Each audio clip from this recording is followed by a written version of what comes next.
Today I'm sprucing up my bookshelf by turning some paperback books into a faux hardcover one with an embroidered cover. The paperbacks I'm working with are actually one book in two parts. The Young Ladies' School of Arts by Hannah Robertson. The third edition came out in 1770 and was split into two volumes. The arts that the Young Ladies' School of Arts teaches include filigree, shell work, breeding canary birds, making a water to take away pimples, recipes for apple pie, India ink, gooseberry jam, how to clean oil paintings, and how to cook roasted sturgeon and a bisque of pigeon. It's a comprehensive work. Who is this book for? Mrs. Hannah Robertson says in the introduction, such ladies as have time to spare may do a great many pretty things at a small expense, for their own pleasure or the ornament of their houses. And in case of misfortunes happening in life, which is not uncommon, their knowledge in such things will be of real use to them. I would in particular recommend the practice and knowledge of those fine arts to young women that have no fortunes and may be left in low circumstances. It is too well known how small a value is set on women's work, so that the cleverest at the needle can scarcely earn a subsistence. But a knowledge of the different curious branches mentioned in this treatise will greatly make for their own advantage. Any girl capable of painting, japanning, gum flowers, pongs, etc. will always find employment among fashionable people, and especially in towns of trade and commerce, by which they may earn a tolerable living. So, while this book can be used, as I do, as a fun store of ideas for hobby crafts, it was meant to give girls a way to make a living, as Hannah Robertson and her daughter did. After leaving her husband, who had spent the family close to bankruptcy, Hannah wrote this book, taught the crafts mentioned in it, and her daughter eventually opened a shop where she sold supplies. Now, these paperbacks are reprints, obviously, but I want to make the book look pretty on my shelf.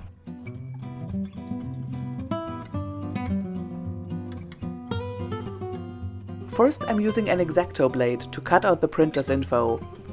With all due respect to the good people at the publishing house, I don't care.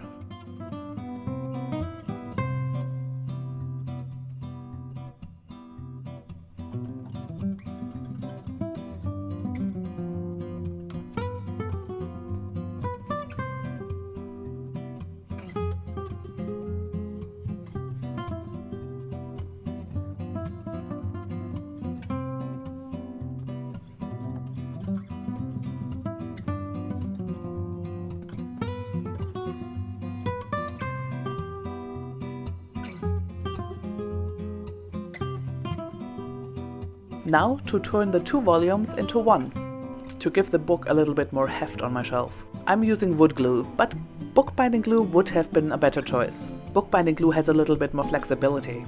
Oh yeah, I also thought about cutting out the two covers altogether, but I was worried I would lose structural integrity. So I decided I'd rather have a stiff marker between volume 1 and volume 2.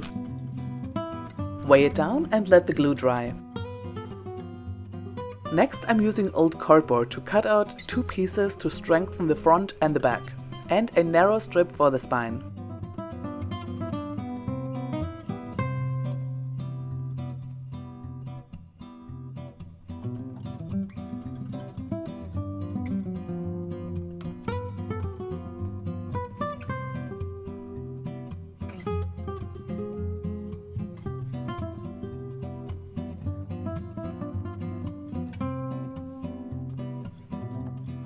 The piece for the spine should be the width of the paperback plus 2 layers of cardboard. Set the spine aside and glue on the front and back covers.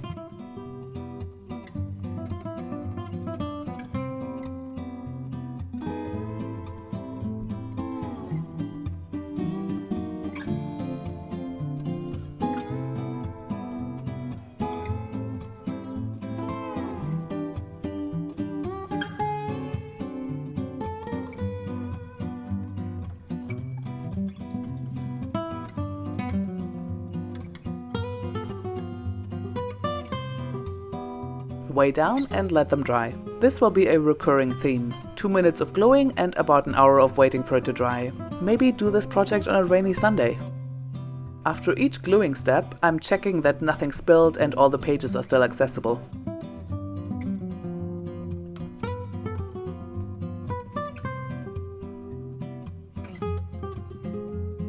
Now, I'm using basic cotton here, but you can use any pretty fabric that's a little bit sturdy. Cotton works best, maybe some quilting cotton. Those have really pretty patterns. I'm covering mine with an extra layer of embroidery, so I'm just using plain here. Also, if you use cotton as the cover that will be visible later, maybe iron it before proceeding to the next step.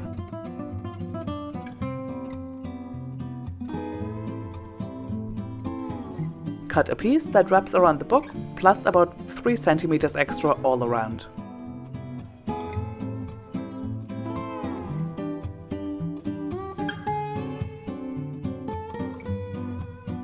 Find the middle so we can deal with the spine first.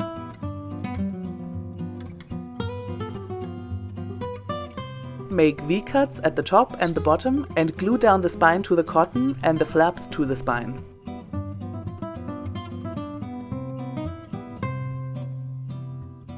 I'm using a random useless cord to spread the glue evenly, so it doesn't push through the cotton.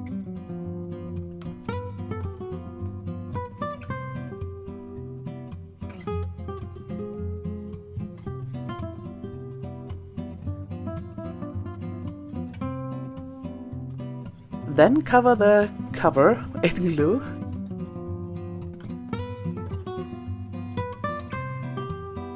Dripping took a little too long, so I ended up using a brush to apply the glue, and again the cord to spread it evenly.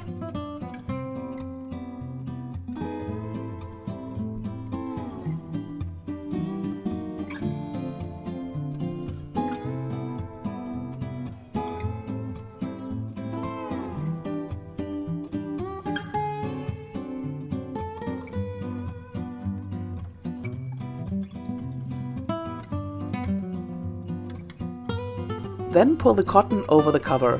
Line it up with about 5 mm of space between the spine and the cover to give it space to move.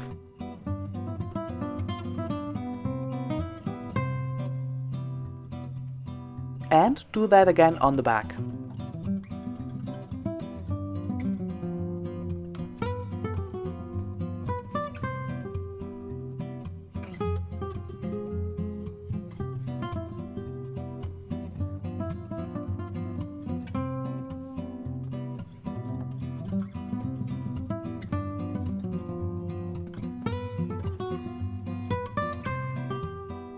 Now cut away the corners and glue them down.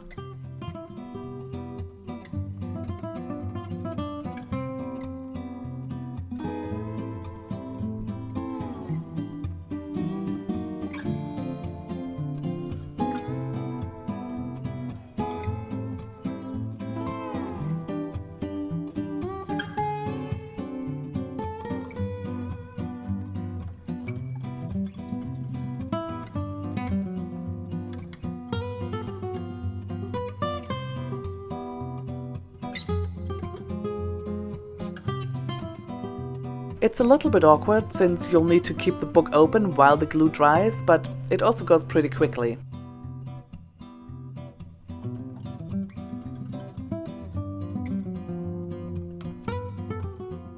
Now, this next step I skipped initially, because I couldn't quite decide what paper to use. But I have since wrestled my brain into submission and have made a decision. So the cotton flaps on the cover are just all bare and out there for anyone to see.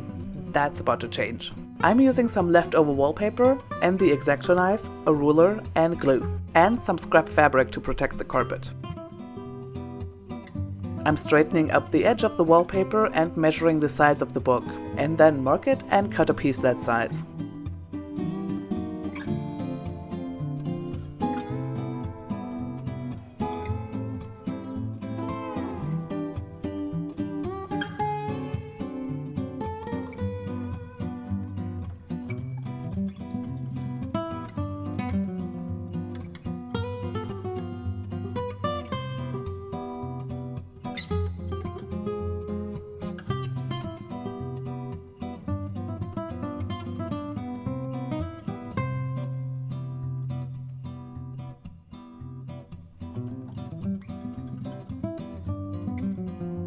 Folding in half before gluing helps it get a clean fold.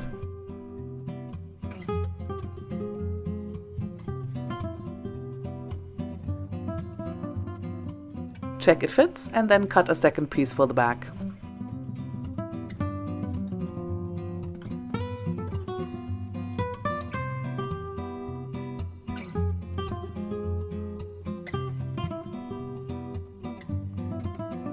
I'm covering only 1/2 in glue initially to make the positioning easier. Align the fold and then glue down the paper.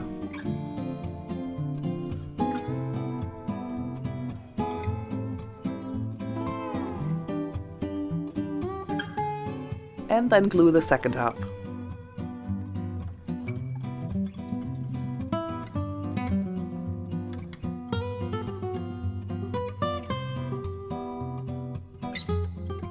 Ta-da! That looks much neater.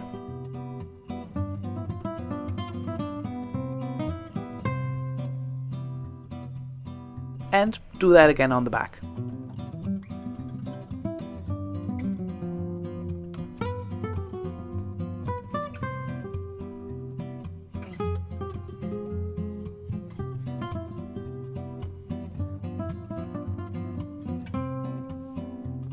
Now let's rejoin the original timeline and camera angle. Way down until the glue is dry, and once it is, the book is finished. I'm making a cover for it to give it some pizzazz. I drew a wildflower meadow on a piece of paper to cover the book.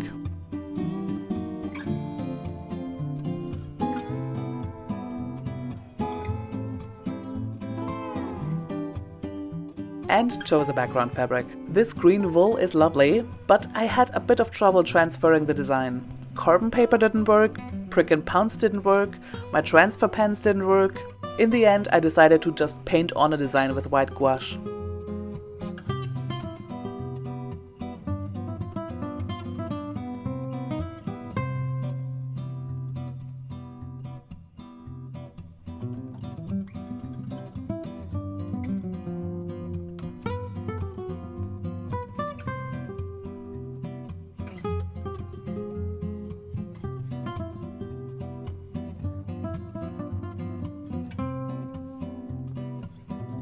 I made an extra video out of the embroidery, as usual, which I'll link for you if you're interested. Position the lower edge and fold over the extra.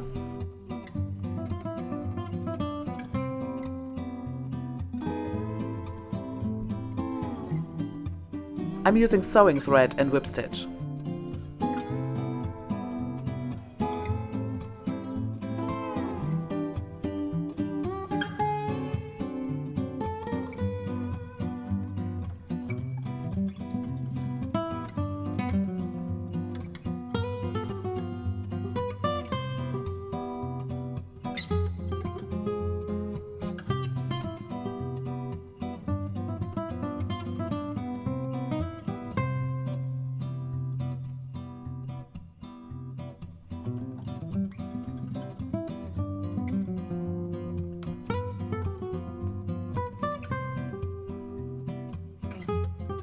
And again on the back.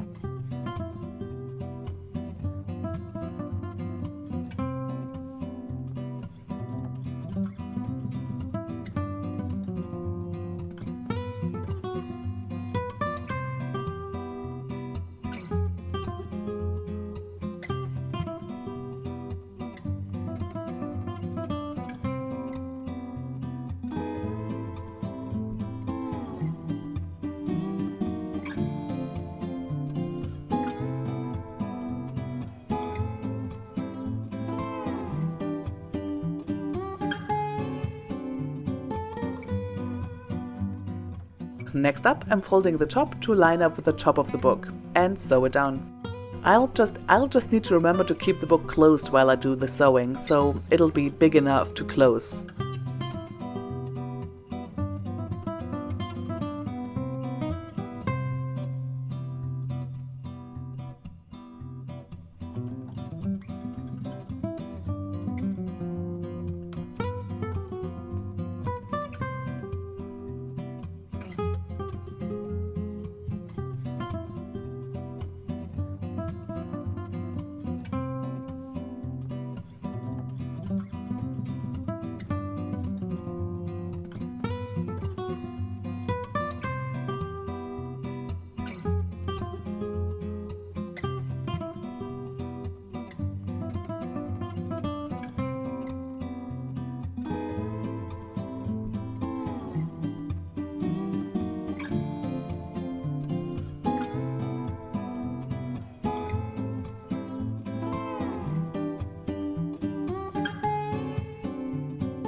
all extra threads snipped off and all done. I really like how it looks. Something a little special for this lovely book. Thank you so much for watching. If you enjoyed this video, why not subscribe?